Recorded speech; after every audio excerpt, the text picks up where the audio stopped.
कला पहाड़र अभिशाप। ओडिशार एक दुर्गम अंचल अवस्थित नीलगढ़ गाँ मुंडरे थिबा विशाल बरगछ एवं ता पछकु लागिथिबा घंच कला पहाड़ जंगल को नहीं अनेक भयंकर गप सुनिबाकु मिले।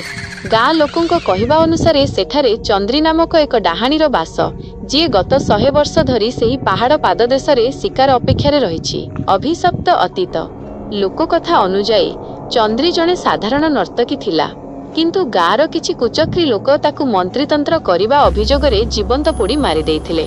मला बेले से चित्कार करी कहिथिला, जेउ माने मोते मारुछंती सेमानंक वंश निपात हेबो एवं एही गाँर कौनसी पुरुष सूर्य अस्त परे बाहर को गले फेरिबे नाही। घटनार आरंभ सहररु नीलगढ़ को बुली आसीथिले 3 बंधु आकाश, समीर एवं विकास।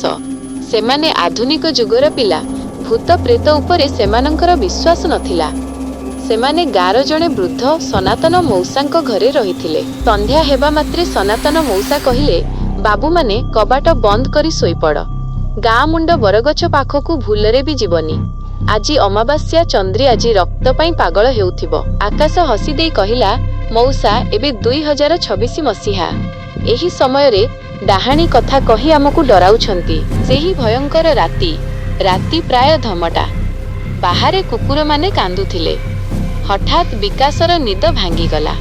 से सुनिबाकु पाइला एक अति मधुर नुपुर ध्वनि, छम छम छम छम।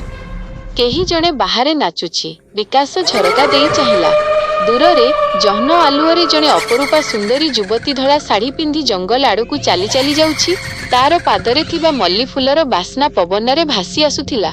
विकास जेमिति सम्मोहित होईगला। से काहाकू किछि न कहि कबाट खोली ता पछे पछे चालिबाकू लागिला। मरणर जाल। विकास जेतेबेले बरगछ पाखरे पहुंचिला, सेही सुंदरी युवतीटी हठात अटकी गला। से धीरे धीरे बुलिला। विकासर पाद थरिबाकू लागिला। से देखिला युवतीटीर मुह नाही, केवल 2टी जळुथिबा अंगार परी आखि एवं एक भयंकर हस। तार पाद 2टी पछकू ओलटी रहिछि। सेही चेहरा देखि विकास चित्कार करिबाकू चाहिला, किंतु तार स्वर बाहरिला नाही। डाहाणी चंद्री तार लंबा नख थिबा हाथ बढ़ाई विकासर बेक धरि नेला। तार कंठरू शुभुथिला एक अस्वाभाविक शब्द। बहुत दिन परे सतेज रक्त मिलिला। इति मध्यरे आकाश एवं समीरंक निद भांगी जाइथिला। विकास को न पाई सेमाने टॉर्च धरी बाहर को आसिले। सेमाने दूररू देखिले विकास शून्य रे झुलुछि एवं एक कदाकार छाई ताकू जंगल भितर को टाणी नेउछि। समीर संगे संगे सनातन मौसा को डाकिला। मौसा तांको हातरे एक पुरुणा पित्तल लेउटा एवं किछि मंत्र पढ़ा सोरिस धरी धाई आसिले। डाहाणी विकास को जंगल भितरे थिबा एक पुरुणा श्मशान को नहीं जाइथिला। सनातन मौसा पहुंची मंत्र पढ़ी सोरिस फिंगिबा आरंभ कले। डाहाणी चित्कार करिबाकू लागिला। तार शरीररू कला धुआं बाहरुथिला।